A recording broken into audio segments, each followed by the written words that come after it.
Être une bonne personne ne garantit le respect de personne.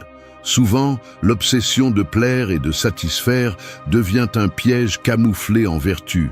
Tu t'épuises, tu t'invisibilises et tu finis par payer un prix élevé pour une paix artificielle. Personne ne va prendre soin de tes limites si tu ne le fais pas d'abord.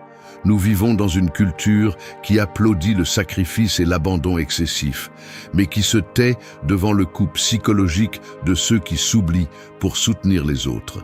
La soumission n'est pas de la bonté, c'est de la peur déguisée en générosité. Le stoïcisme ne parle pas d'être une statue froide, mais d'entraîner le caractère pour choisir fermement quand dire oui et, surtout, quand dire non. Celui qui ne se priorise pas devient un outil pour les autres.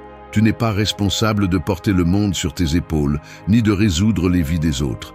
Ta dignité ne peut pas dépendre de l'approbation extérieure. Cesser de se justifier est un acte de respect de soi, et apprendre à se taire à temps est la réponse la plus intelligente quand on cherche à te manipuler. La véritable liberté commence quand tu cesses de demander la permission d'être toi-même. L'inconfort est nécessaire, personne ne te rendra le temps ni l'énergie que tu as sacrifiée par peur de déranger. Aujourd'hui, tu vas apprendre à te choisir, même si cela dérange ceux qui sont habitués à ta soumission. Plus de concessions par peur, la fermeté est ta nouvelle forme de respect. 1. Arrête de chercher une validation constante, arrête de te mentir. Chercher une validation constante est un piège que tu as toi-même creusé et dont toi seul peux sortir. Tu n'es pas un enfant perdu qui a besoin de l'approbation de chaque personne autour de toi pour savoir que tu as de la valeur. Si tu continues à mesurer ta valeur selon les sourires des autres, les merci forcés ou les tapes dans le dos, tu hypothèques ta vie et ton pouvoir personnel en mensualité qui ne cesse jamais d'être payée. Le besoin chronique de plaire, d'être accepté à tout moment, est un mécanisme mental qui ne fait que te fragiliser et te transformer en marionnette des volontés d'autrui. Chaque fois que tu repousses tes limites par peur de déranger, chaque fois que tu tais ta véritable opinion pour ne pas perdre des points dans cette absurde compétition de sympathie, tu te trahis un peu plus. Et la vérité est celle-ci. Personne ne respecte celui qui s'humilie pour plaire. Personne n'admire celui qui vit en fonction des applaudissements.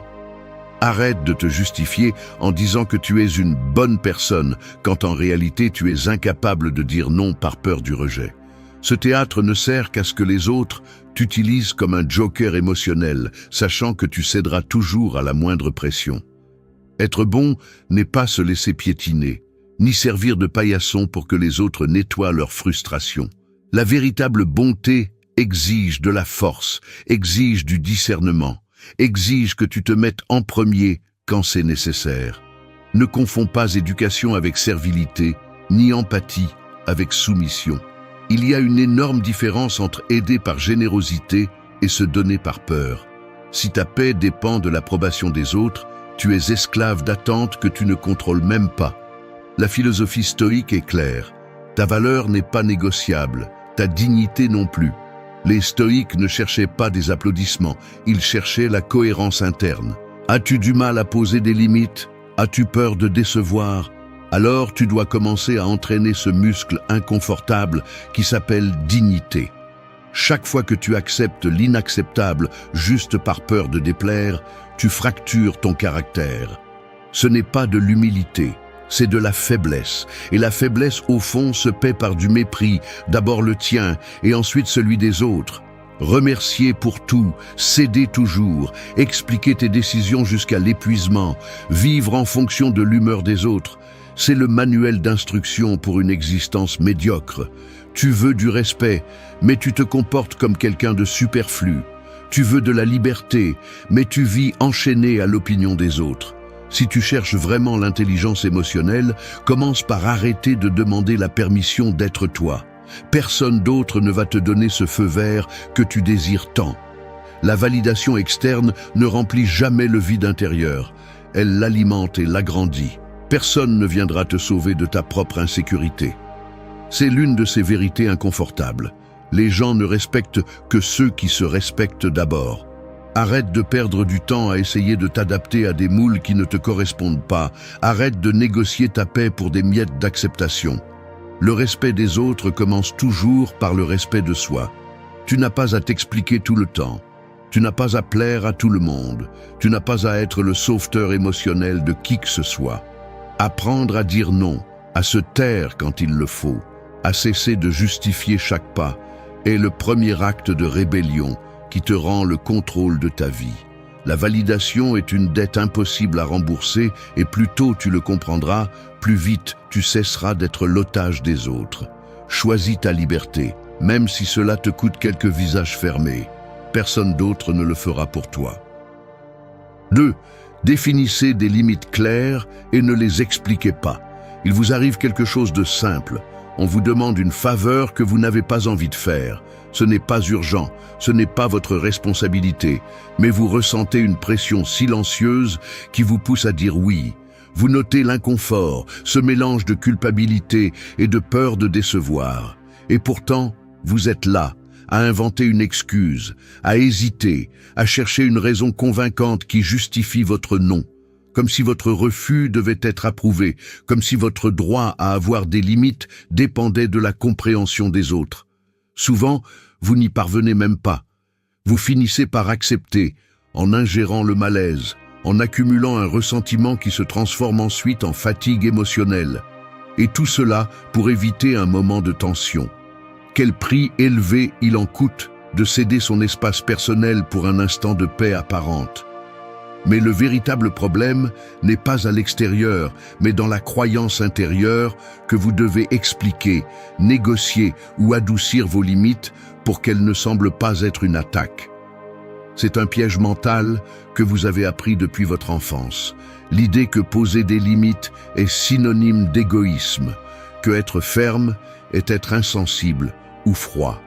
Ainsi, chaque fois qu'une situation inconfortable se présente, votre esprit se remplit de justifications, prépare des arguments, imagine des réactions négatives et cherche à éviter le conflit à tout prix. Le poids de l'approbation sociale devient une sorte de filtre qui déforme votre perception de ce qui est juste et nécessaire. Mais la vérité est que personne ne va protéger votre paix si vous ne le faites pas d'abord. Vous n'avez pas à vous asseoir devant un tribunal chaque fois que vous décidez de prendre soin de votre temps ou de votre énergie. C'est ici que la dignité et l'intelligence émotionnelle entrent en jeu. Les limites claires ne demandent pas de permission ni de pardon. Elles se communiquent avec fermeté, sans fioriture ni excuse. Expliquer trop est une forme cachée de demander de l'acceptation, de mendier de la compréhension pour quelque chose qui, au fond, vous revient de plein droit. Chaque fois que vous justifiez vos limites, vous les affaiblissez. Chaque fois que vous donnez des explications inutiles, vous ouvrez la porte à ce que d'autres négocient avec vous, remettent en question vos raisons ou vous manipulent pour que vous cédiez. Le respect ne croit pas là où il y a de l'hésitation. La clarté, bien qu'elle soit parfois inconfortable, est un acte d'autodéfense psychologique. La racine de cette habitude réside dans la peur de perdre l'affection ou le statut, dans la crainte d'être considéré comme égoïste. Mais cet investissement émotionnel ne vous conduit qu'à hypothéquer votre bien-être futur pour une petite dose d'acceptation passagère. La véritable force réside dans la capacité à supporter l'inconfort momentané d'un visage long ou d'un silence gênant, plutôt que de porter pendant des jours l'insatisfaction d'avoir cédé encore une fois. Dire non et se taire ensuite est suffisant. Vous n'avez pas besoin de convaincre qui que ce soit que vos limites sont valables. Vous n'avez pas besoin d'être sympathique pour être respecté. Silence et fermeté, c'est la véritable autorité. Lorsque vous commencez à le pratiquer, c'est difficile. Le corps se tend, la voix tremble, l'esprit crie que vous devez expliquer, adoucir, ne pas risquer d'être le méchant. C'est le vieux réflexe de vouloir plaire et appartenir. Mais c'est là que se forge le caractère, en résistant à la tentation de vous justifier. Ce n'est pas de l'arrogance ni de la froideur, c'est du respect de soi. La valeur de vos limites se mesure à votre capacité à les maintenir sans demander pardon d'exister. Au final, seul celui qui sait dire non sans tourner autour du pot, devient maître de lui-même. Ligne emblématique. La limite que vous défendez en silence vaut le double. Une autre, votre autorité commence là où vous cessez de vous justifier. 3. Choisis ton bien-être avant de plaire. Je n'aime pas l'admettre, mais souvent, j'ai choisi le bien-être des autres avant le mien, juste pour éviter de me sentir coupable. C'est inconfortable de reconnaître que, derrière cette générosité apparente, se cachait une sorte d'addiction à l'approbation, une dépendance psychologique à la sensation d'être le bon, même si cela impliquait de me trahir. Le problème, c'est que ce mécanisme ne paie jamais ce qu'il promet. Il te livre la satisfaction fugace de plaire, mais te facture ensuite avec de la fatigue, du ressentiment et un sentiment de vide qui ne s'en va pas. Si tu y penses calmement, prioriser le plaisir des autres est une stratégie de survie apprise, un réflexe presque automatique pour te protéger de l'inconfort, du rejet ou du jugement. Mais cette stratégie, loin de t'apporter la paix, te transforme en otage des émotions des autres. C'est un investissement émotionnel avec des intérêts très élevés. Plus tu cèdes, plus on attend de toi, et plus tu t'efforces de ne pas décevoir, moins tu te respectes toi-même. L'origine de ce schéma se trouve souvent dans une éducation émotionnelle défectueuse, où l'on t'a appris que ton propre bien-être est secondaire et que mettre les autres en premier est un signe de vertu. Le résultat est que chaque fois qu'un conflit surgit entre ce dont tu as besoin et ce que les autres attendent de toi, ton esprit active le pilote automatique. Minimiser tes besoins, justifier ceux des autres, reporter ton repos, accepter des tâches qui ne te concernent pas. Le coût de cette habitude est cumulatif et le corps le ressent. Fatigue chronique, irritabilité, manque de motivation et un sentiment constant d'être endetté envers tout le monde sauf toi-même. Vivre ainsi, c'est renoncer peu à peu à ton propre projet de vie. C'est donner du temps, de l'énergie et de la santé en échange d'une image de bonté que personne ne récompensera comme tu l'espères. Sur le plan psychologique, le dilemme est simple. Tu dois décider si tu préfères la tranquillité superficielle de plaire au détriment de ton authenticité ou le malaise momentané de te prioriser, même si cela dérange les autres. La peur d'être égoïste est un piège conceptuel, un filtre mental hérité qui déforme l'idée de justice personnelle. Te prioriser n'est pas négliger les autres, c'est cesser de te sacrifier inutilement par peur de perdre de l'affection. Lorsque tu analyses tes décisions sous cet angle, tu réalises combien de fois tu as agi par peur et non par liberté. C'est ici que l'intelligence émotionnelle réelle entre en jeu. Il ne s'agit pas de te protéger de la douleur des autres, mais d'apprendre à distinguer entre aider par conviction et aider par besoin d'être accepté. La première option ajoute, la seconde te retire. Choisir ton bien-être exige une révision brutale de tes motivations et un entraînement conscient pour tolérer le malaise de décevoir. Personne n'aime recevoir de la désapprobation, mais si tu choisis toujours le chemin facile, tu ne connaîtras jamais le respect de soi. Chaque fois que tu priorises ton repos, ta santé mentale ou ton temps, tu envoies un message clair. Ta vie n'est pas une monnaie d'échange pour acheter de la sympathie. Ces petits actes d'auto-affirmation, bien que gênants au début, construisent une base solide sur laquelle repose une véritable estime de soi.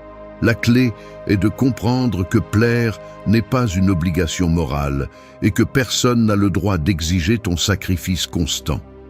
La philosophie stoïque le dit clairement, le contrôle sur ce que tu penses et décides t'appartient et seulement à toi. Si tu remets ce contrôle par peur de déplaire, tu perds bien plus qu'un sourire d'autrui. Tu perds la possibilité de vivre en cohérence.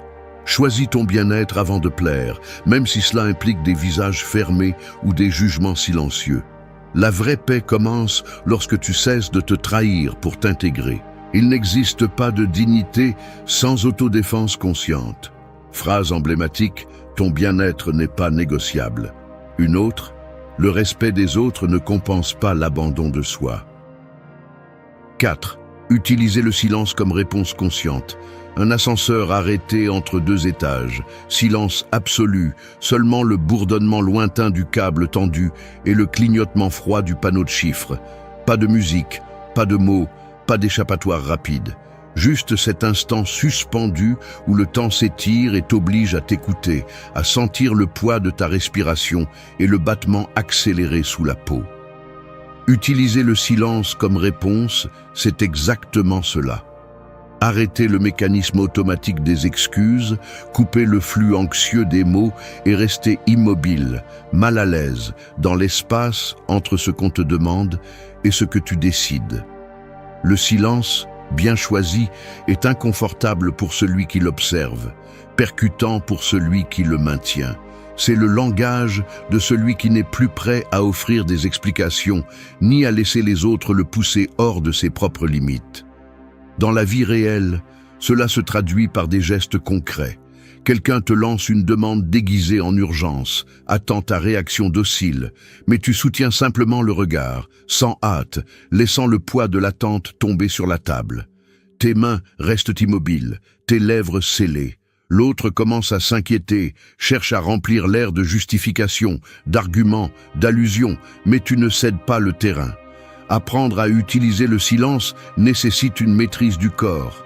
Contrôler l'impulsion de te justifier, résister à la pression invisible de devoir dire quelque chose. Laisser le moment se refroidir pour que la décision vienne de la fermeté et non de la culpabilité. Le silence est inconfortable, mais c'est un inconfort qui entraîne le caractère et protège ton énergie. Beaucoup ne supportent pas ce vide et remplissent l'air d'excuses inutiles, comme celui qui se couvre d'une couverture chaque fois que la température baisse. Mais chaque fois que tu choisis de ne pas expliquer, chaque fois que tu permets à l'autre de coexister avec le non-dit, tu renforces ton autorité interne. Il est courant qu'on te qualifie de froid ou distant. C'est le prix initial de cesser d'être prévisible et complaisant. L'inconfort des autres ne t'appartient pas. Lorsque tu romps avec l'habitude de remplir l'espace avec des arguments, tu apprends à valoriser l'information que ton propre silence génère. Tu observes comment l'autre réagit, combien il insiste, à quelle vitesse il recourt à la manipulation ou au reproche. Le silence bien utilisé est un filtre. Il sépare la demande légitime du chantage émotionnel. Il ne s'agit pas de devenir hermétique ou indifférent, mais de choisir quand et comment parler, de ne pas offrir ton énergie à chaque interaction. Le silence est aussi un bouclier, face aux provocations, aux critiques déguisées en conseils ou aux tentatives de te faire douter de tes propres décisions. Se taire est une manière de couper le cycle de l'influence extérieure. Au lieu d'entrer dans le jeu de la justification, d'alimenter le conflit avec des mots, tu choisis la pause, l'espace, la réponse qui ne s'épuise pas. Celui qui maîtrise le silence, maîtrise la scène. Ligne iconique. Le silence inconfortable vaut plus que 1000 excuses vides. Tu n'as pas à remplir tous les vides. La véritable force réside dans le maintien de l'espace, dans la résistance à la pression sans te trahir, dans le fait de laisser clairement, sans mots, que ta décision est suffisante en elle-même. Il y a des gestes qui en disent plus que n'importe quelle explication. Le regard ferme, la posture droite, l'immobilité des mains. C'est là que surgit la véritable dignité, la certitude que ta présence ne demande pas de permission. Laisse le silence parler pour toi. Celui qui ne sait pas coexister avec lui ne sait pas non plus respecter tes limites. Ligne iconique. Celui qui maîtrise le silence devient maître de son temps et de sa paix. 5. Ne prends pas la responsabilité de la vie des autres. Tu n'es le sauveur de personne. Arrête de porter les vies des autres comme si c'était ta responsabilité, comme si ta mission était de sauver ceux qui s'enfoncent dans leurs propres erreurs. Ce rôle est un piège déguisé en noblesse, une stratégie d'auto-illusion qui ne fait qu'alimenter ton ego et drainer ton énergie. La vérité inconfortable est que tu t'es habitué à te sentir nécessaire, à croire que sans ton aide, les autres ne sauraient pas quoi faire. Mais ce besoin d'intervenir, de résoudre, d'éviter que les autres affrontent leurs conséquences n'est qu'un mécanisme pour te distraire de ton propre vide. Chaque fois que tu t'immisces pour résoudre des problèmes qui ne sont pas les tiens, tu te mets une médaille invisible et en même temps, tu t'enchaînes à une vie d'épuisement, de frustration et de ressentiment. La réalité est brutale. Celui qui vit en assumant les responsabilités des autres n'est pas plus généreux, il est plus faible. Ce n'est pas de la force, c'est de la peur déguisée en vertu. Peur de ne pas être important, de ne plus être indispensable. Peur que si tu lâches le rôle de sauveur, tu te retrouves seul avec tes propres affaires, sans le drame des autres qui te donne un sens. Mais personne ne te remerciera comme tu l'espères. Au contraire, plus tu résous pour les autres, plus ils deviennent dépendants. Plus tu te sacrifies, moins ils te valorisent. Devenir le coussin émotionnel des autres ne fait que te faire utiliser comme monnaie d'échange pour acheter de l'affection bon marché. Arrête de te croire indispensable. La vie des autres n'est pas ton projet. Il est facile de tomber dans l'excuse de « je veux aider ». Je ne peux pas détourner le regard. Si je ne le fais pas, personne ne le fera. Mais ces phrases sont des mensonges que tu te racontes pour ne pas affronter la peur de décevoir, de perdre le contrôle, de cesser d'être perçu comme la bonne personne que tout le monde peut utiliser à sa convenance. Sois clair. Aider ceux qui en ont vraiment besoin, oui. Porter leurs responsabilités, non. Il y a une différence gigantesque entre la compassion et la codépendance. La première ajoute, la seconde te soustrait. Si ton estime de soi dépend de te sentir utile pour tous, ce que tu as n'est pas de la générosité, c'est de la dépendance émotionnelle. Personne ne respecte celui qui se sacrifie toujours et ne se choisit jamais. Phrase emblématique, celui qui vit pour sauver finit par se noyer. Arrête de protéger les adultes de leurs propres erreurs. Laisse le poids des conséquences tomber là où il doit. Personne ne mûrit ni n'apprend quand il y a quelqu'un qui résout tout.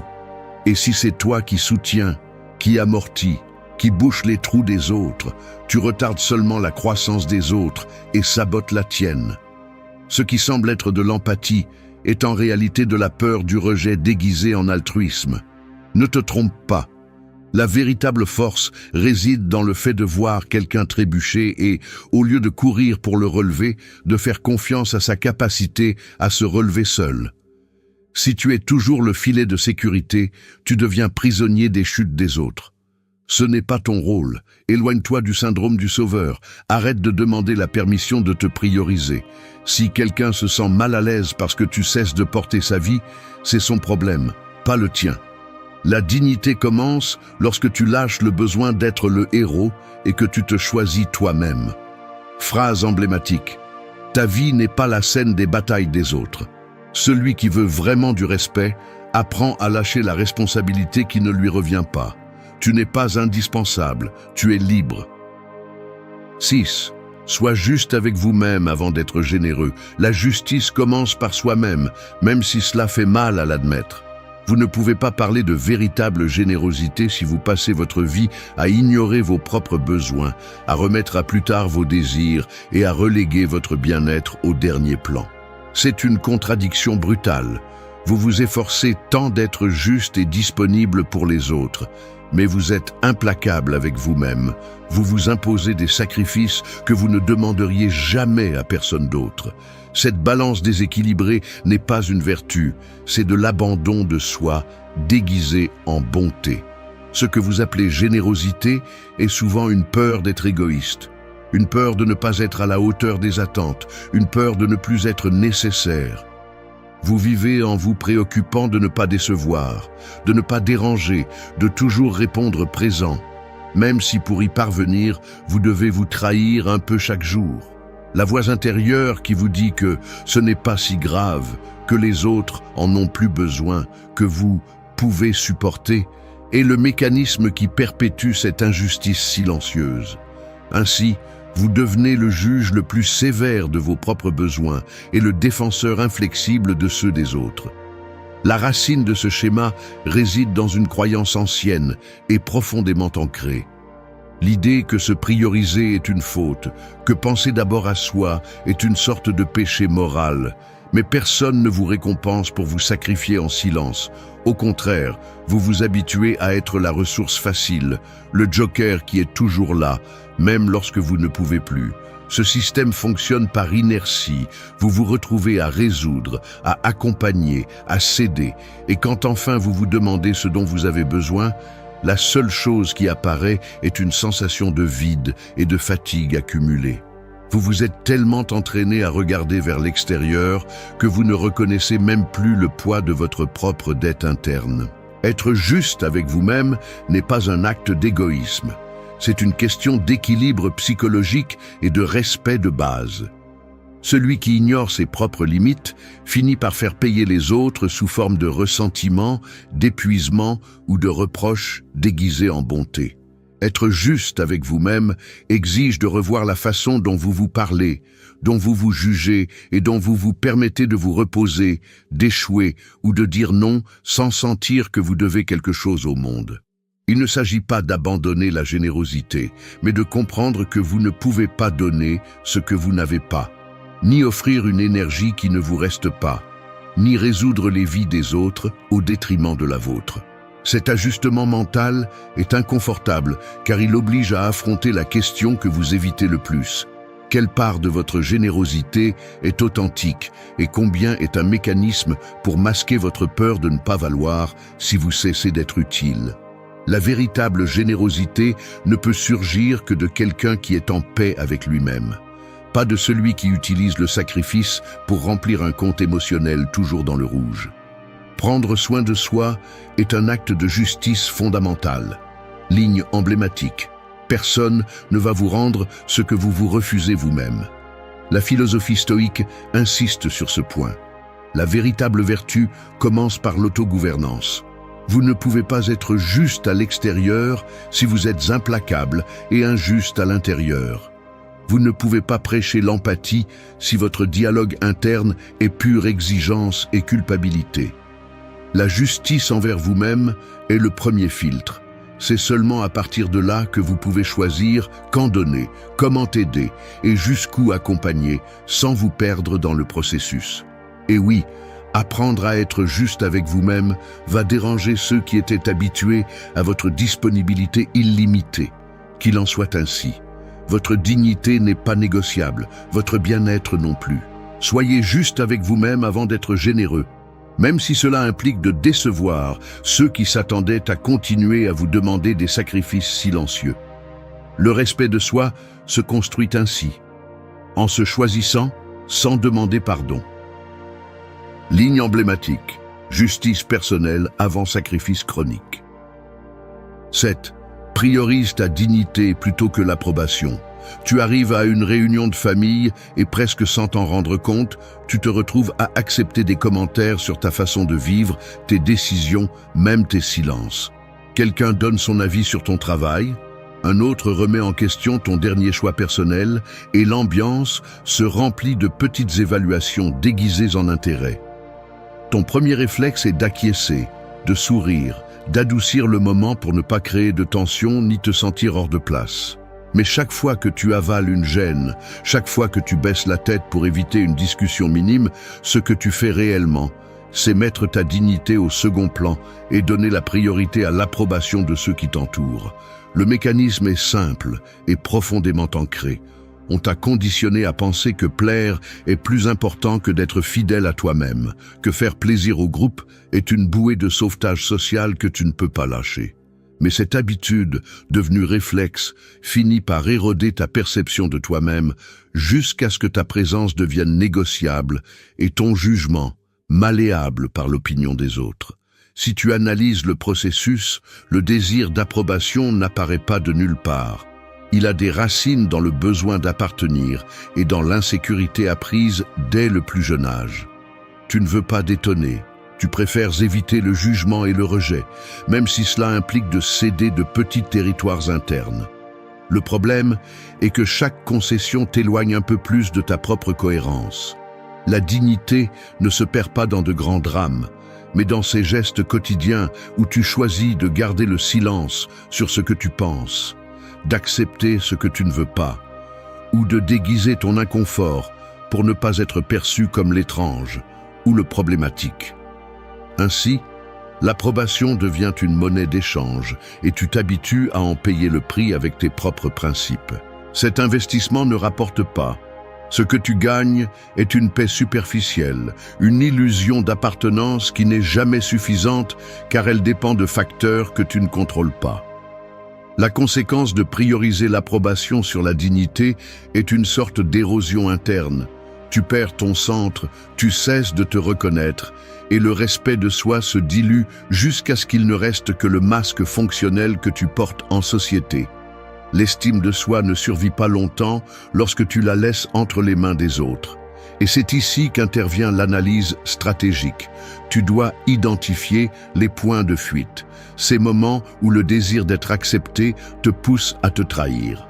La première étape est d'observer sans anesthésie comment tu agis lorsque tu sais que tes décisions peuvent déranger ou déplaire. C'est là que se révèlent les véritables limites de ta dignité. Il ne s'agit pas de se battre pour tout ni d'imposer ta volonté, mais de maintenir ton jugement, même si cela signifie perdre de la sympathie ou faire face à des regards inconfortables. La fermeté n'est pas de l'arrogance, c'est une autodéfense psychologique. Ligne emblématique. La dignité n'est pas négociable, même si l'approbation a bonne presse. Apprendre à prioriser ta dignité est un processus de désapprentissage conscient. Cela exige de désactiver le pilote automatique qui te pousse à chercher l'approbation et de le remplacer par une boussole interne orientée vers la cohérence et le respect de soi. Cela implique de l'inconfort, oui, car tu devras faire face à la vieille peur d'être mal compris ou rejeté. Mais chaque fois que tu choisis ta dignité au-dessus du plaisir social, tu renforces ton caractère et récupères ton autorité sur toi-même. C'est un entraînement. Maintenir tes décisions sans entrer dans des explications inutiles. Exprimer ton désaccord avec respect mais sans l'adoucir jusqu'à le rendre méconnaissable. Accepter que tout le monde ne va pas te célébrer et que c'est bien ainsi. La liberté personnelle commence lorsque tu cesses d'hypothéquer ton authenticité pour un sourire emprunté. Ligne emblématique. Privilégie l'inconfort de la vérité plutôt que de t'intégrer par habitude. 8. Agis avec fermeté, pas avec soumission. Je reconnais que je me suis surpris à accepter des choses que je ne voulais pas, simplement parce que l'inconfort de dire non me semblait plus lourd que le désagrément de céder. Je me souviens de la tension dans le corps, du geste forcé d'acquiescer, de la mâchoire serrée, alors que dans ma tête s'allumait l'alarme qu'il y avait quelque chose qui n'allait pas. Et pourtant, choisissant la soumission par habitude, par peur, par ce réflexe appris de survivre en plaisant. C'est comme laisser quelqu'un d'autre conduire ta vie, même si tu sais que le volant t'appartient. Il ne s'agit pas de grands drames, mais de ces moments où ton langage corporel te trahit, les épaules affaissées, le regard baissé, les mains agitées sur la table. Chaque fois que tu agis depuis la soumission, ta présence se rétrécit un peu plus, ta voix s'éteint et ton énergie se disperse à plaire plutôt qu'à affirmer ton avis. La fermeté, en revanche, a une texture différente. Elle se remarque dans la posture droite, dans le regard qui ne se cache pas, dans le ton de voix qui ne monte ni ne descend pour s'adapter à l'ambiance extérieure. Agir avec fermeté n'est pas crier ni s'imposer, c'est maintenir la décision, même si l'atmosphère se tend, même si l'autre fronce les sourcils ou croise les bras en signe de désaccord. C'est le geste de celui qui n'est pas prêt à céder son espace intérieur pour quelques miettes d'approbation. Il y a un moment clé, cet instant où tu ressens la pression de céder, et au lieu de te recroqueviller, tu restes là où tu es. Tu n'expliques pas trop, tu n'embellis pas ton refus, tu le maintiens simplement, laissant l'autre voir que ta décision est inébranlable.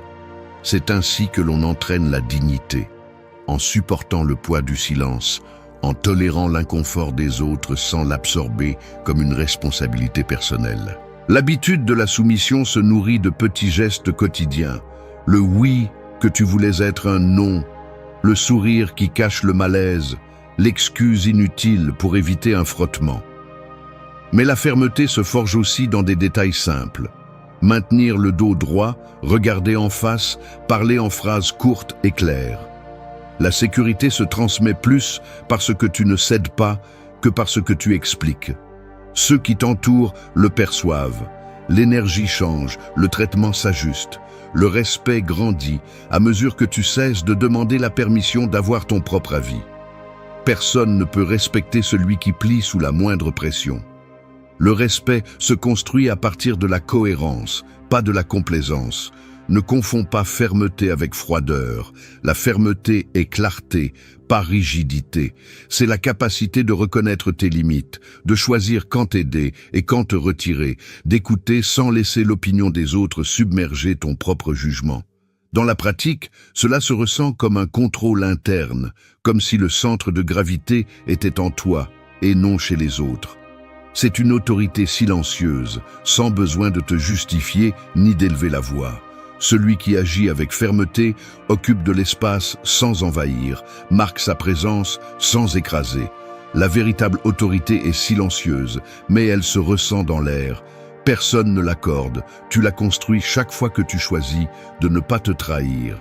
Fais l'expérience. La prochaine fois qu'on te demande quelque chose que tu ne veux pas, observe ton corps, écoute ta voix, note si l'impulsion est de céder ou de te maintenir. Décide, prononce ton nom et reste ferme, même si la situation devient tendue. C'est inconfortable, oui, mais cet inconfort est le prix de ta liberté. Ligne iconique. La fermeté ne crie pas, mais elle s'entend clairement. Une autre. Ta présence pèse plus quand tu ne te plies pas. La soumission est la renonciation silencieuse. La fermeté, la conquête quotidienne de ton respect personnel. Merci d'être resté jusqu'à la fin de la vidéo. Si vous avez tout vu, commentez « Je suis stoïcien » comme notre signe secret, indiquant que vous êtes un véritable apprenant du stoïcisme. N'oubliez pas de vous abonner et de liker la vidéo si elle vous a plu. Rendez-vous dans la prochaine vidéo et rappelez-vous, continuez à cultiver votre esprit stoïque.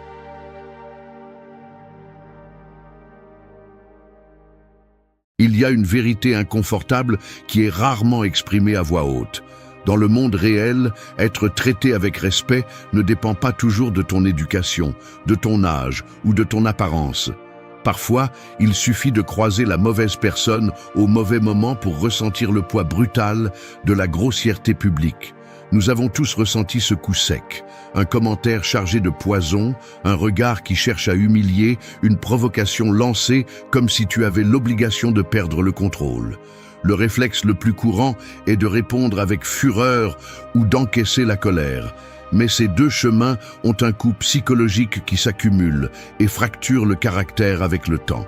La dignité est mise à l'épreuve dans ces instants, et bien que l'instinct crie à la revanche, la véritable force réside dans le fait de ne pas offrir ta paix à ceux qui ne la méritent pas. Les stoïciens le savaient, tu peux contrôler ta réaction, jamais le comportement de l'autre.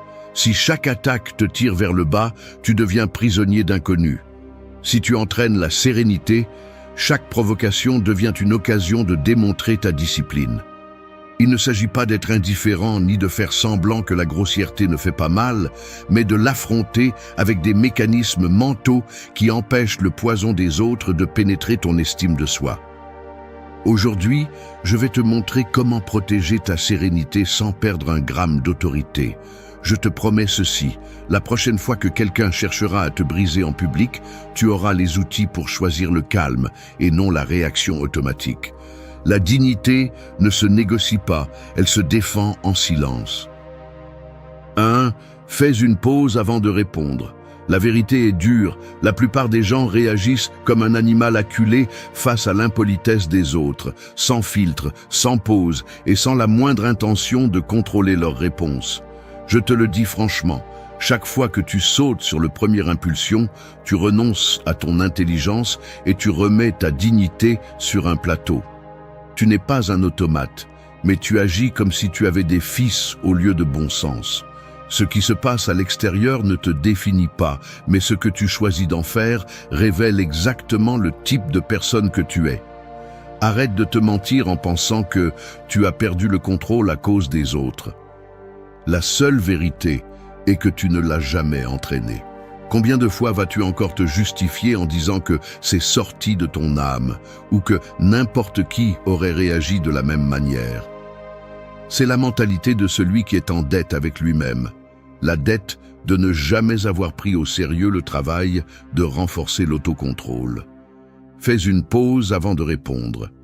Ce n'est pas une suggestion molle, c'est la base de toute réponse digne. Tu penses que cette pause est insignifiante, mais c'est le filtre qui sépare la réaction automatique de la décision consciente. Sans cette pause, il n'y a pas de différence entre toi et celui qui t'insulte. Celui qui ne s'arrête pas vit à la merci de celui qui lance la première pierre, et c'est une faiblesse déguisée en spontanéité. Une pause te permet de voir le mécanisme en marche, la décharge d'adrénaline, l'impulsion de rendre l'offense, le désir de prouver quelque chose. Si tu n'es même pas capable de te contenir pendant quelques secondes, oublie l'autocontrôle, oublie le stoïcisme et oublie la dignité. Le respect de soi commence au moment où tu choisis de ne pas te laisser emporter par le courant de tes émotions les plus primitives. L'agresseur s'attend à te voir perdre ton calme. Il attend que tu réagisses de la même manière, voire pire, que tu te rabaisses à son niveau et que tu confirmes sa vision médiocre du monde, où tout est réaction, où aucun contrôle n'est possible. Ta pause brise son scénario. Ton silence pèse plus que son bruit. Tu ne lui donnes pas de pouvoir, tu lui en enlèves, car tu laisses clair que ton bon sens est plus fort que n'importe quelle provocation passagère. Il ne s'agit pas de te réprimer jusqu'à exploser. Il s'agit d'entraîner le muscle de la maîtrise de soi, celui que presque personne ne développe, parce qu'il nécessite des efforts, nécessite de l'inconfort et exige que tu prennes la responsabilité de tes actes. Ne te trompe pas. La pause n'est pas une faiblesse, c'est une stratégie. C'est la distance qui te permet d'observer l'attaque, de voir la blessure chez l'autre et de décider s'il vaut la peine de dépenser une seule parole de ton énergie. Si tu n'es pas capable de faire une pause, tu es esclave de tes impulsions. Si tu peux, tu es maître de ta réponse et, par conséquent, de ton destin émotionnel. Celui qui ne contrôle pas la pause paie de sa paix intérieure. Fais la pause. Personne d'autre ne peut le faire à ta place. 2. Ne prends pas l'attaque comme quelque chose de personnel. Tu es dans la file d'attente de la banque, il y a de l'urgence, l'ambiance est tendue et quelqu'un derrière toi lâche un commentaire désagréable. Tu vas rester là toute la matinée ou quoi? La phrase cherche à s'enfoncer, à provoquer une réaction immédiate, à te pousser à jouer le jeu de celui qui insulte et espère que tu te rabaisses. Ce qui se passe à ce moment-là semble simple. Tu ressens un coup au cœur. Ton ego s'active comme un ressort. L'esprit commence à fabriquer des excuses pour répondre par la même monnaie. Mais arrête-toi une seconde et observe le véritable mécanisme. D'où vient cette urgence de te défendre, de prouver que tu n'es pas faible? L'insulte est réelle, mais ce qui te fait mal, ce n'est pas la phrase, c'est l'interprétation que tu en fais. Tu te mets le fardeau sur les épaules, comme si chaque mot était un poids que tu devais porter, et tu te convaincs que l'offense est une évaluation directe de ta valeur. C'est là l'erreur. Tu n'es pas le centre de l'univers de l'autre. Sa frustration, son venin, son ton n'ont presque jamais à voir avec toi. Tu es juste la cible la plus proche à cet instant. Si tu gobes l'idée que l'attaque est un jugement sur toi, l'agresseur a gagné sans même se donner la peine. C'est ici que l'entraînement commence vraiment. Apprendre à ne pas prendre l'attaque comme quelque chose de personnel est l'un des filtres mentaux les plus puissants que tu puisses développer. Ce n'est pas de l'indifférence, ce n'est pas de la résignation, c'est de la clarté. C'est reconnaître que chaque être humain traîne sa propre histoire, ses frustrations, ses blessures non résolues, et que souvent, ce qu'il cherche, c'est un endroit où les déposer. Tomber dans le piège de te sentir désigné, c'est perdre la perspective, c'est laisser ton esprit fonctionner selon le scénario de l'autre. Personne ne te connaît vraiment dans la file d'attente de la banque, ni dans la rue, ni au bureau. Ce que les autres disent de toi n'est qu'un éclat de leur propre bataille. L'offensé s'affaiblit. Celui qui ne se sent pas visé se libère. Chaque fois que tu assumes que la grossièreté est une attaque à ton identité, tu t'enchaînes au jugement externe et tu cesses d'être maître de ton état intérieur. C'est le prix de la susceptibilité. Ta tranquillité dépend de l'humeur et de la misère émotionnelle des autres. Change le filtre. Demande-toi, ce que je viens d'entendre en dit-il plus sur moi ou sur l'autre? Presque toujours, le véritable message se trouve chez l'émetteur, pas chez le récepteur. Laisse les commentaires des autres passer comme un courant que tu ne traînes pas. Tu n'as pas besoin de répondre, ni de prouver, ni de corriger la vision déformée de celui qui t'attaque. La dignité ne se négocie pas avec des inconnus et ne se défend pas avec des cris. Celui qui ne prend pas l'attaque de manière personnelle économise de l'énergie et gagne en paix. Personne ne peut déplacer ton axe si tu ne le permets pas. C'est cela, la véritable indépendance émotionnelle. 3. Demander de la clarté face à l'impolitesse. Je vais te le dire sans détour. Demander de la clarté face à l'impolitesse m'a semblé inconfortable, presque humiliant au début. Il y a une partie de moi qui préférerait répondre avec sarcasme, une autre qui veut ignorer l'agresseur et faire comme si de rien n'était. Mais la vérité est que lorsque quelqu'un te parle avec mépris, la dernière chose que tu veux, c'est d'humaniser la situation en demandant des explications. Cependant, lorsque je me suis forcé à le faire, j'ai découvert un mécanisme psychologique que presque personne ne reconnaît. Derrière l'insulte directe se cache souvent une intention floue, une motivation que l'impoli lui-même n'ose pas exposer frontalement. Et c'est ici que demander de la clarté devient une arme stratégique et non une démonstration de faiblesse. En décomposant la scène, la première chose qui se produit est une montée de tension. Le corps réagit, l'esprit cherche des réponses rapides et l'impulsion naturelle est de rendre le coup. Mais si tu intervenais à cet instant en demandant quelque chose d'aussi simple que « Que veux-tu dire exactement ?» ou « Peux-tu m'expliquer ce à quoi tu fais référence ?» tout le circuit émotionnel est interrompu. L'agresseur est contraint de faire face à ce qu'il vient de lancer, de mettre en mots concrets sa motivation. Très peu de personnes peuvent maintenir le même niveau d'hostilité lorsqu'on leur demande d'être clairs. C'est comme si la brume qui protégeait leur attitude se dissipait et qu'ils devaient soudain justifier leur comportement. Cela ne les met pas seulement mal à l'aise, cela te permet également de reprendre le contrôle de la situation, car tu cesses d'être une cible passive et tu deviens quelqu'un qui exige de la cohérence. L'impolitesse survit dans l'ambiguïté. La clarté l'étouffe. En analysant la dynamique, demander des explications force une pause dans le flux automatique d'agression et de réaction. Celui qui insulte s'attend à un rebond émotionnel, pas à une demande de précision. En lui demandant de clarifier, tu le confrontes à son propre désordre intérieur. Souvent, il ne sait même pas pourquoi il agit ainsi. Il le fait parce qu'il est plus facile de lâcher du venin que de revisiter son propre malaise. Lorsque tu demandes de la clarté, tu lui renvoies la responsabilité de ses maux. Tu ne te mets pas en position de victime ni de bourreau. Tu demandes simplement qu'il prenne ses responsabilités. La dignité ne consiste pas à se taire ni à crier, mais à exiger que tout ce qui est dit ait un fondement. Si tu ne peux pas expliquer ton impolitesse, elle n'a pas de valeur. C'est une ligne qui coupe net le jeu du mépris. Ce n'est pas confortable, mais c'est efficace. Celui qui demande de la clarté ne perd jamais, car il oblige l'autre à se regarder dans le miroir de ses arguments. Parfois, l'agresseur se rétracte. D'autres fois, il trébuche en essayant de justifier l'attaque, mais presque toujours, l'ambiance change immédiatement. L'énergie cesse de tourner autour de l'émotion et se déplace sur le terrain de la raison. C'est la différence entre réagir et gouverner l'interaction.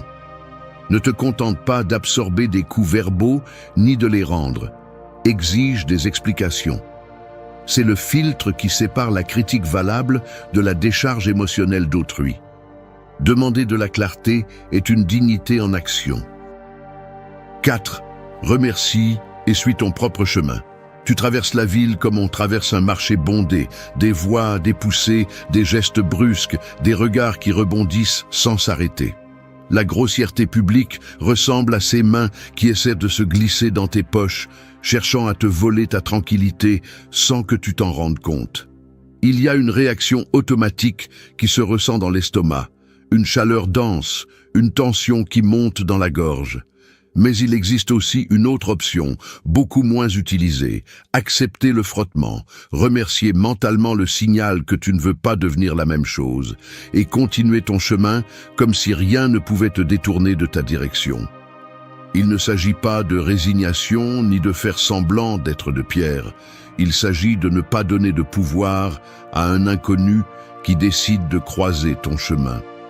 La différence entre celui qui s'en mêle avec chaque provocation et celui qui avance réside dans la capacité de voir la scène comme un simple obstacle et non comme un message personnel. Le geste est simple, presque imperceptible. Une légère inclinaison de la tête, un merci bref, parfois à peine audible, et la décision ferme de ne pas s'arrêter pour négocier avec la misère des autres. Tu ressens la tentation de regarder en arrière, de renvoyer une phrase cinglante, mais tu choisis de ne pas rester collé au sol émotionnel où l'on veut t'entraîner. À cet instant, ton corps se déplace en avant, les épaules détendues, le regard fixé sur ce qui compte vraiment. Ta direction, pas le bruit latéral. Il y a de la force chez celui qui ne se laisse pas attraper par l'énergie des autres. Tout le monde ne mérite pas une réponse. Tout le monde ne mérite pas ton temps. C'est la dignité silencieuse, celle qui n'a pas besoin d'applaudissements. La gratitude dans ce contexte est une pure stratégie interne. Ce n'est pas une récompense pour le grossier, c'est un rappel pour toi-même. Je ne porte pas ce qui ne m'appartient pas. Chaque grossièreté que tu laisses derrière, chaque commentaire venimeux qui ne te freine pas, est un investissement dans ta liberté émotionnelle. Le monde est rempli de ceux qui cherchent à t'accrocher à leurs blessures, mais ton travail est de lâcher l'hameçon avec élégance et fermeté.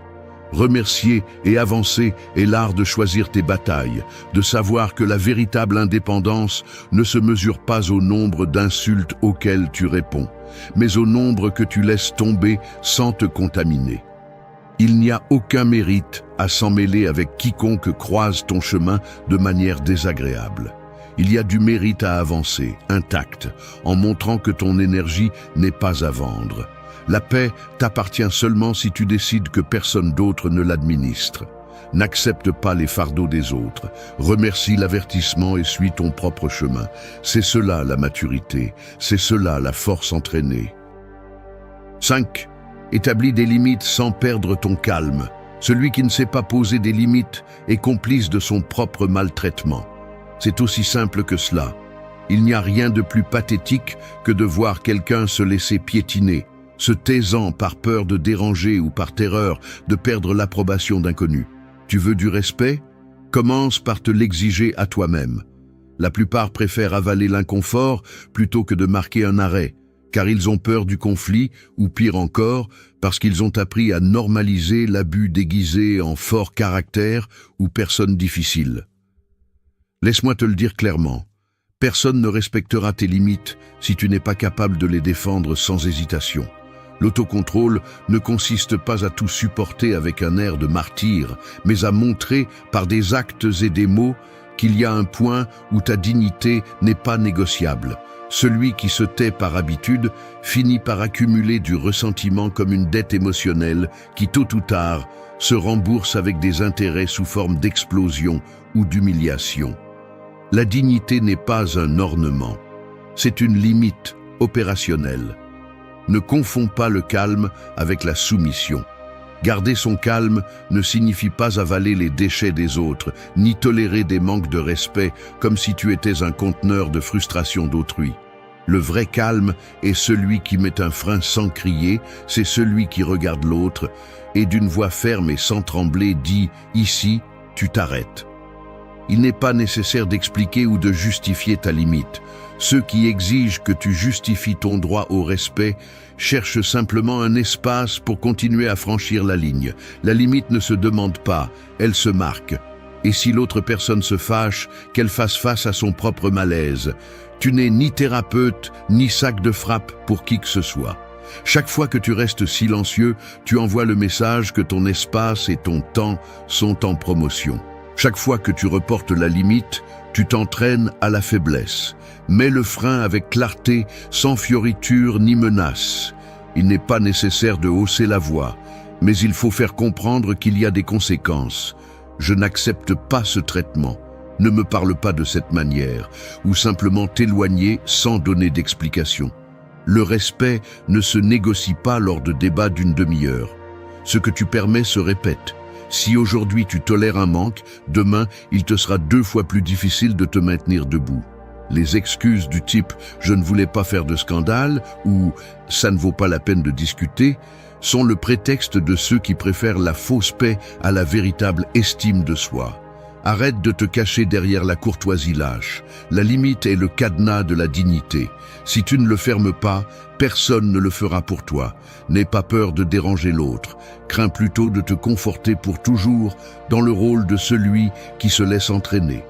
Poser des limites sans perdre son calme est la preuve que ta valeur ne dépend pas de l'opinion des autres, mais de l'autorité que tu as sur ton propre espace. Personne ne peut te piétiner si tu restes ferme. Respecte-toi sans demander la permission. C'est la ligne qui sépare l'adulte de l'enfant apeuré. 6. Détecte le besoin derrière l'insulte. La plupart des gens n'insultent pas parce qu'ils sont forts, mais parce que quelque chose en eux est fracturé. La grossièreté n'est jamais un signe de pouvoir, c'est le signe d'un manque, d'une fissure interne que l'autre essaie de masquer par le mépris. Quand quelqu'un t'attaque en public, ce que tu vois n'est que la surface d'un besoin mal géré. Derrière chaque commentaire venimeux, derrière chaque geste hostile, il y a une faim non satisfaite, une frustration qui ne sait pas trouver une issue digne.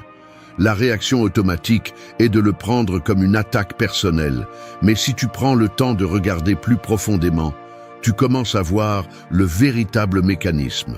Celui qui blesse demande quelque chose, même s'il ne le reconnaît pas. Il demande de l'attention. Il demande à se sentir supérieur pendant un instant. Il demande à être vu. Ou, au fond, il demande que quelqu'un lui confirme qu'il existe, même à travers le conflit. C'est le véritable fondement de la plupart des grossièretés. Personne qui est en paix n'a besoin de piétiner les autres pour respirer. Le défi alors est d'apprendre à détecter ce besoin caché sans tomber dans le piège de se sentir responsable de le satisfaire. L'empathie stratégique n'est ni une faiblesse, ni une soumission. C'est la capacité de voir au-delà de l'insulte et de comprendre que l'autre montre son point le plus bas, pas sa force. Si tu es capable d'observer l'attaque sous cet angle, tu reprends immédiatement le pouvoir sur ton état interne. Tu n'es plus une marionnette qui réagit à chaque tirage de corde, mais un observateur qui reconnaît la dynamique et décide s'il participe ou non. La question que tu dois te poser n'est pas « pourquoi m'attaque-t-il ?», mais « que cherche-t-il vraiment ?» Et bien que la réponse ne justifie jamais le manque de respect, elle te permet de choisir une réponse qui préserve ta dignité. Tu peux choisir de ne pas t'engager, tu peux renvoyer une phrase neutre qui n'alimente pas l'agression, tu peux même répondre avec un calme qui désarme parce que tu n'entraves pas dans le jeu du manque de l'autre. Ne confonds pas détecter le besoin avec le porter. Tu n'es pas venu au monde pour être le thérapeute des inconnus, ni pour corriger le vide émotionnel de ceux qui ne se supportent pas eux-mêmes. Mais si tu reconnais le besoin derrière l'insulte, l'impact émotionnel change immédiatement. Tu cesses de te sentir offensé et tu commences à voir l'autre comme quelqu'un qui ne sait pas demander ce dont il a vraiment besoin. C'est la maturité émotionnelle, ne pas s'engager avec le masque, mais voir la fracture derrière le geste. La compassion n'est pas une excuse pour permettre l'abus. C'est un filtre qui te protège du piège du ressentiment. Celui qui insulte révèle sa véritable pénurie. Ne porte pas ce qui n'est pas à toi. Le contrôle de soi le plus solide naît de la compréhension que la plupart des offenses parlent du besoin de l'autre, pas de ta valeur. La dignité commence quand tu cesses de mendier la validation des vides des autres. 7. Limiter l'accès aux personnes toxiques. Vous assistez à une réunion de famille et voilà, le parent qui aime mettre mal à l'aise, le connu qui ne manque jamais une occasion de faire une remarque blessante déguisée en blague, la personne qui semble vivre pour appuyer sur les boutons de tout le monde. Vous le connaissez bien, car chaque fois qu'il apparaît, votre énergie s'épuise, votre humeur change et vous vous retrouvez à calculer comment esquiver la prochaine décharge. C'est ici que s'active le mécanisme le plus subtil, mais le plus nécessaire, limiter l'accès. Il ne s'agit pas de punir, ni de couper les liens par fierté, mais d'appliquer, avec un froid stratégique, le principe de l'auto-soin. La tolérance n'est pas infinie. Si elle l'était, ce ne serait pas une vertu, mais un abandon de soi. Chaque interaction est un investissement. Soit vous ajoutez de la paix, soit vous vous endettez par rapport à votre tranquillité. En analysant la dynamique, la plupart supportent la toxicité par inertie sociale ou par peur du qu'en dira-t-on. Mais laisser la porte ouverte à ceux qui ont déjà prouvé qu'ils viennent contaminer, c'est comme inviter un voleur à fouiller vos tiroirs chaque fois qu'il le souhaite. L'erreur ici est de penser que vous devez supporter par politesse, par nostalgie ou pour maintenir l'harmonie. Cette harmonie est fausse si elle se paie avec votre bien-être. L'accès, en psychologie profonde, se traduit par le temps, l'attention et l'espace mental. Si vous cédez ces ressources à ceux qui les gaspillent ou les utilisent pour vous rabaisser, le coût est toujours le vôtre, jamais celui de l'autre. Personne ne viendra protéger vos limites si vous ne les blindez pas. La décision de limiter l'accès ne se prend pas à chaud, elle se prend à froid. Vous observez des schémas, identifiez qui répète le comportement et évaluez l'impact réel sur votre humeur, votre journée, votre perception de vous-même. Puis vous choisissez, vous restreignez vos conversations, vous raccourcissez les rencontres, vous filtrez ce que vous partagez, vous vous permettez même de ne pas répondre à des messages ou de ne pas assister à certains événements. Il ne s'agit pas de faire une scène, mais d'ajuster la distance pour que votre dignité ne soit pas compromise. La clé est celle-ci. Protégez votre espace comme s'il s'agissait de votre seule richesse. Parce que c'est le cas. L'effet est immédiat. Moins d'épuisement, moins de ressentiment accumulé, plus d'énergie disponible pour ceux qui ajoutent vraiment. Limiter l'accès n'est pas de la cruauté, c'est une hygiène émotionnelle. La relation avec les toxiques s'améliore rarement avec une patience infinie. Elle s'améliore quand ils comprennent qu'ils ne peuvent plus entrer et sortir de votre état mental à leur guise. Si l'autre proteste, l'interprète comme un rejet ou essaie de vous manipuler avec de la culpabilité, ce n'est pas votre problème de résoudre son malaise. Votre loyauté est d'abord envers vous-même, pas envers l'habitude ni le chantage émotionnel. Le respect véritable se construit sur la clarté et la distance. Celui qui prend soin de son espace prend soin de sa paix. Ne donnez pas de clé à celui qui ne sait que salir. 8. Protège ta dignité face aux provocations. Je vais être brutalement honnête. Il y a des moments où j'ai ressenti la tentation de laisser une provocation faire ressortir le pire en moi. J'ai remarqué comment ma mâchoire se tend, les muscles de ma nuque se durcissent et mon esprit se remplit d'arguments aiguisés, tous prêts à être lancés. Le corps le prend comme une question de survie, comme si le respect était en jeu face à un regard défiant dans la rue ou un commentaire venimeux lancé à haute voix dans les transports en commun. C'est inconfortable de l'admettre, mais parfois la dignité semble être une monnaie que l'on peut perdre en un instant, et l'impulsion de la défendre à tout prix te pousse exactement là où ils veulent te mener, dans le piège de la réaction. La sueur froide sur les paumes, le pouls accéléré,